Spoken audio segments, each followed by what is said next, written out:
ఈ రోజు వరకు నా వీడియో చూస్తూ నన్ను సపోర్ట్ చేసుకుంటూ వచ్చిన మీ అందరికీ నా నమస్కారాలు. Hi friends, welcome to SS astrology.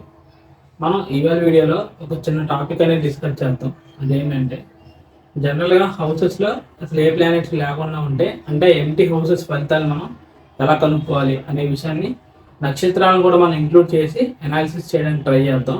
ఏదైనా హౌస్ అనేది ఎంటీగా ఉన్నప్పుడు ఏ సందర్భాల్లో మనకి ఎక్కువ శాతం పాజిటివ్గా ఫలితాలు వస్తాయి, అలాగే ఏ సందర్భాల్లో మనకి నెగిటివ్గా ఫలితాలు వస్తాయి అనే విషయాన్ని రెండు ప్రాక్టికల్గా ఎగ్జాంపుల్ తీసుకుని కూడా మనం చూద్దాం.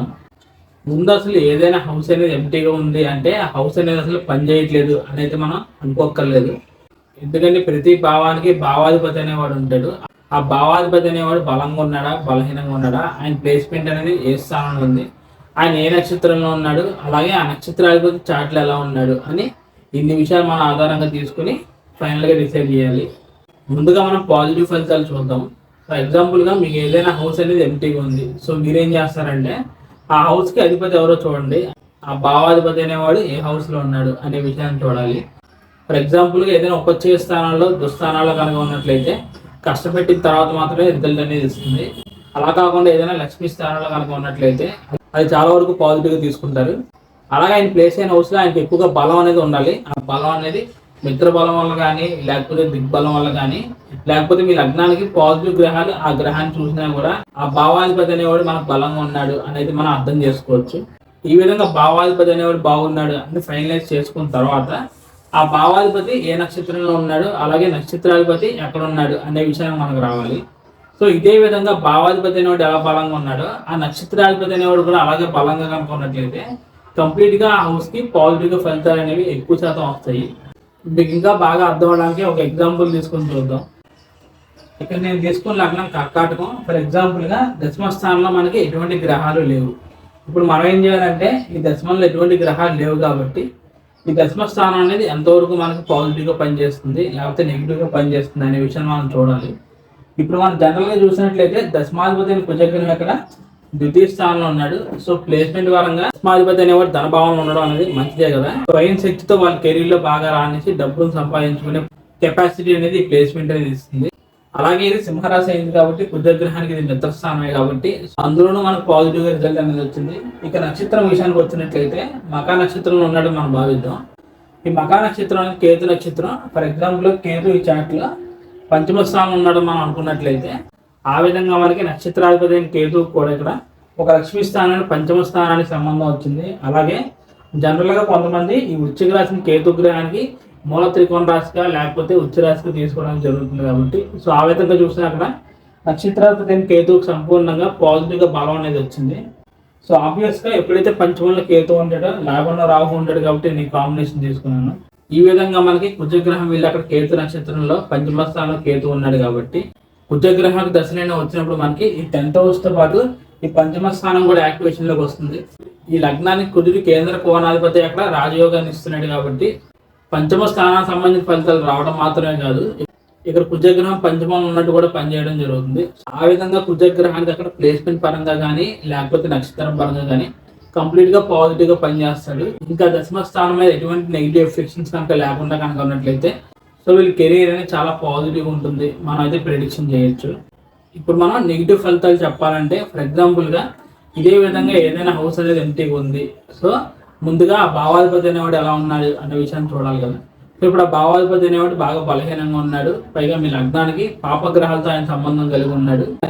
అలాగే ఆ భావాధిపతి ఉన్న నక్షత్రాధిపతి కూడా ఫర్ ఎగ్జాంపుల్గా చాట్లో ఏదైనా ఎఫెక్షన్ గురయ్యాడు అని కనుక మనం డిసైడ్ చేసినట్లయితే అప్పుడు మనం డైరెక్ట్గా ఆ భావం అనేది ఎఫెక్షన్ గురైంది అనేది అర్థం చేసుకోవచ్చు. సో ఆ భావానికి సంబంధించిన ప్రధాన కారకత్వాలు అనేవి ఈ పర్సన్స్కి నెగిటివ్గా ఆపరేట్ అవుతాయి.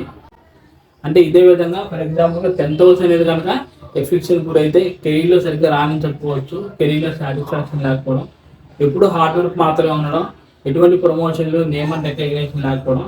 అదేవిధంగా సప్తమం కనుక ఎఫెక్షన్ గురైతే మ్యారేజ్ విషయంలో, రిలేషన్స్ విషయంలో, పార్ట్నర్షిప్ విషయంలో, బిజినెస్ విషయంలో ప్రాబ్లమ్స్ అనేవి రావడం. ఈ విధంగా మనకి నెగిటివ్గా ఫలితాలు అయితే వస్తాయి. ఇదే విషయాన్ని మనం ఇప్పుడు ఇంకో నెగిటివ్ చాట్ ఎగ్జాంపుల్ తీసుకొని చూద్దాం. మనం కుంభలగ్నాన్ని తీసుకున్నాము, అలాగే ఇందాక చెప్పిన విధంగానే దశమ స్థానాన్ని మనం అనాలిసిస్ చేస్తున్నాం అని అనుకుందాం. ఇక్కడ ఫర్ ఎగ్జాంపుల్గా దశమంలో ఏ గ్రహం లేదు అనేది అనుకుందాం. ఇక్కడ కేతు ఉన్నాడని భావించండి, ఇది ఇందాక తీసుకున్న ఎగ్జాంపుల్. సో మీకు కన్ఫ్యూజన్ లేకుండా కేతుని తీసేద్దాం.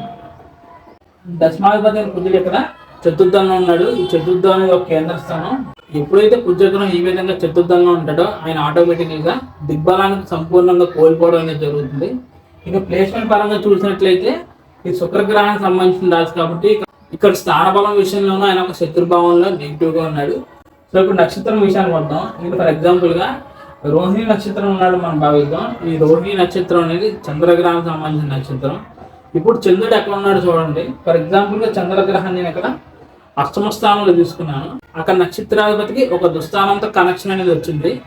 దుస్థానానికి కనెక్షన్ వచ్చినప్పటికీ పోనీ చంద్రగ్రహానికి ఏదైనా స్వక్షేత్రం ఉచ్చిరాశి అయిందా? ఇక్కడ గ్రహబలం చూసుకున్నట్లయితే ఇది శత్రుభావం అవుతుంది. ఎప్పుడైతే ఈ విధంగా దశమాధిపతి అనేవాడికి చంద్రగ్రహంతో సంబంధం వచ్చి చంద్రుడు అక్కడ ఎఫెక్ట్ అవుతాడు, ఈ పర్సన్స్ అనే వాళ్ళకి కెరీర్ విషయంలో చాలా కన్ఫ్యూజన్ అనేది పెరుగుతుంది.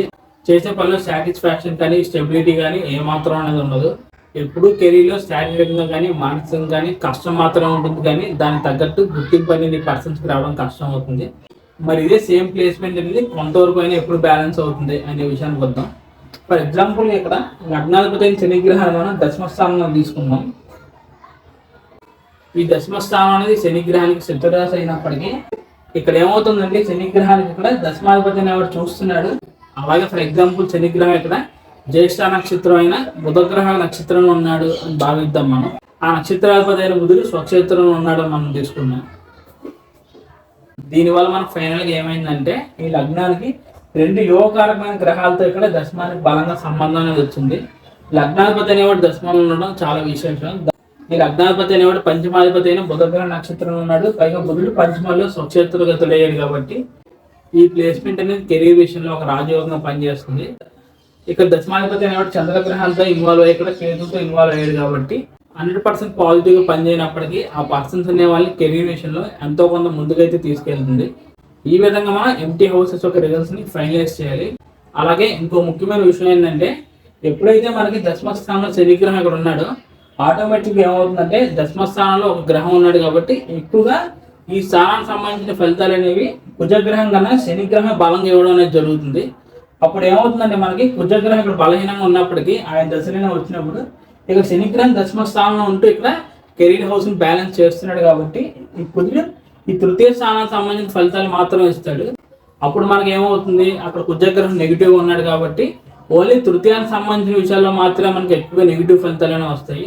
దశమ స్థానానికి సంబంధించిన విషయాల్లో రావా అంటే వస్తాయి, కానీ ఫర్ ఎగ్జాంపుల్గా 80% మనకి తృతీయ స్థానం నుంచి వస్తే ఓన్లీ 20% మాత్రమే ఈ దశమ స్థానం నుంచి వస్తాయి.